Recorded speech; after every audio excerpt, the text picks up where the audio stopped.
Once your phone is hacked, what is in their hands is not simply your device, it is your future. They're selling our future, they're selling our past, they are selling our history, our identity, and ultimately, they are stealing our power. The screen may be off as it's sitting on your desk, but the device is talking all of the time. The question we have to ask is, who is it talking to? If I get a smartphone and I need to use a phone, I actually open it up before I use it. Anything you can do on that device, the attacker, in this case the government, can do. Before 2013, if you said there's a system that's watching everything you do, the government is collecting records of every phone call in the United States, even for those people who are not suspected of any crime, it was a conspiracy. Yes, there were some people who believed it was happening. Yes, there were academics who could say this was technically possible. The world of 2013, we suspected, some suspected that this was happening. The world after 2013, we know that it's happening. The distance between speculation and fact is everything in a democracy. We have now had the first European regulations that are trying to limit the amount of data that can be collected secretly and used against populations broadly.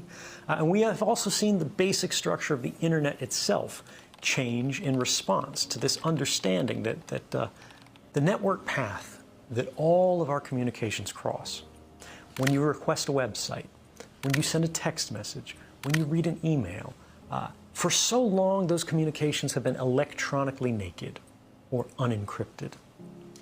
Before 2013, more than half the world's internet communications were unencrypted. Now, far more than half are, measured by just web traffic from one of the world's leading browsers, the Google Chrome browser. The entire world has changed in the last few years. It hasn't gone far enough. The problems still exist. And in some ways, they've gotten worse.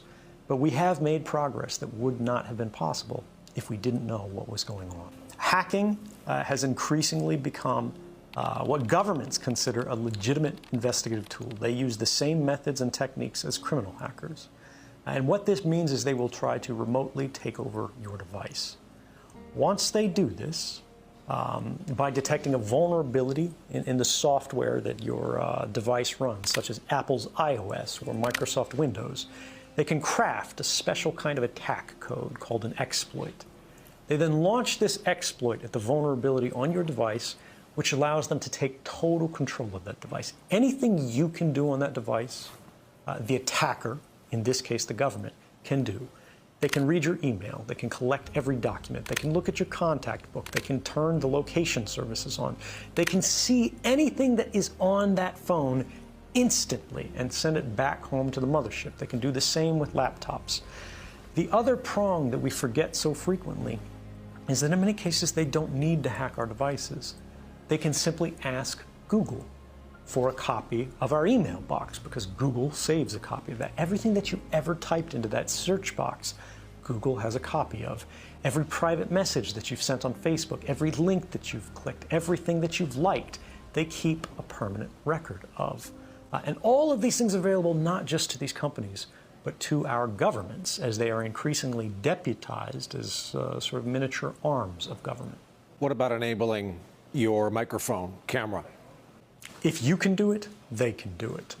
It is trivial to remotely turn on your microphone or to activate your camera, so long as you have systems-level access. If you had hacked someone's device remotely, anything they can do, you can do. They can look up your nose, right? They can record what's in the room. The screen may be off as it's sitting on your desk, but the device is talking all of the time. The question we have to ask is, who is it talking to? Even if your phone is not hacked, right now, you look at it, it's just sitting there on the charger. It is talking tens or hundreds or thousands of times a minute to any number of different companies who have apps installed on your phone. It looks like it's off, it looks like it's just sitting there, but it is constantly chattering.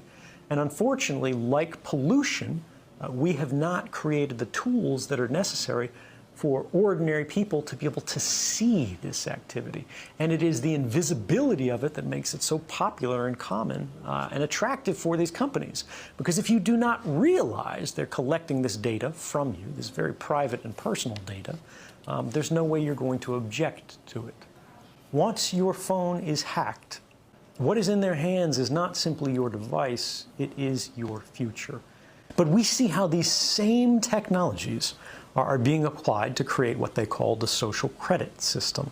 If any of your activities online, if your purchases, if your associations, if your friends are in any way different from what the government or the powers that be of the moment would like them to be, you're no longer able to purchase train tickets. You're no longer able to board an airplane. You may not be able to get a passport. You may not be eligible for a job. You might not be able to work for the government. All of these things are increasingly being created and programmed and decided by algorithms. And those algorithms are fueled by precisely the innocent data that our devices are creating all of the time, constantly, invisibly, quietly, right now. Our devices are casting all of these records that we do not see being created, that in aggregate seem very innocent. You were at Starbucks at this time. You went to the hospital afterwards. You spent a long time at the hospital. After you left the hospital, you made a phone call. You made a phone call to your mother. You talked to her until the middle of the night. The hospital was an oncology clinic. Even if you can't see the content of these communications, the activity records, what the government calls metadata, which they argue they do not need a warrant to collect, tells the whole story. And these activity records are being created and shared and collected and intercepted constantly by companies and governments.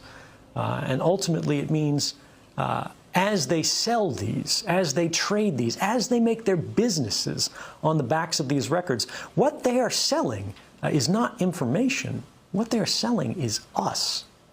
They're selling our future. They're selling our past. They are selling our history, our identity, and ultimately, they are stealing our power and making our stories work for them. If I get a smartphone and I need to use a phone, I actually open it up before I use it. I perform a kind of surgery on it to physically desolder or sort of melt the metal connections that hold the microphone on the phone. And I physically take this off. I remove the camera for the phone, and then I close it back up, I seal it up. And then if I need to make a phone call, I will attach an external microphone on it. And this is just so if the phone is sitting there and I'm not making a call, it cannot hear me. Now, this is extreme. Most people do not need this. But for me, it's about being able to trust our technology. My phone could still be hacked. My laptop could still be hacked. And just as I told you before, the same principles apply to me. If it is hacked, they can do anything to the device that I can do. So my trust in technology is limited. You got a smartphone, right? You might be listening to this. You got a phone somewhere in the room. The phone is turned off, or at least the screen is turned off. It's sitting there. And if somebody sends you a message, the screen blinks to life. How does that happen? How is it that if someone from any corner of the earth dials a number, your phone rings and nobody else's rings? Every smartphone is constantly connected to the nearest cellular tower. Every phone, even when the screen is off, you think it's doing nothing. You can't see it because radio frequency emissions are invisible. And so your phone is sitting there doing nothing, you think, but it's constantly shouting and saying, I'm here. Who is closest to me? That's a cell phone tower. And every cell phone tower with its big ears is listening. And it compares notes with the other network towers, and your smartphone compares notes with them to go, who do I hear the loudest? And who you hear the loudest is a proxy for closeness, distance. They go, whoever I hear more loudly than anybody else, that's close to me. So you're going to be bound to this cell phone tower, and that cell phone tower is going to make a note, a permanent record, saying this phone handset with this phone number at this time was connected to me. And based on your phone handset and your phone number, they can get your identity. But what this means is that whenever you're carrying a phone, whenever the phone is turned on, there's a record of your presence at that place that is being made and created by companies. Now, these things are stored. Now, these things are saved. It doesn't matter whether you're doing anything wrong.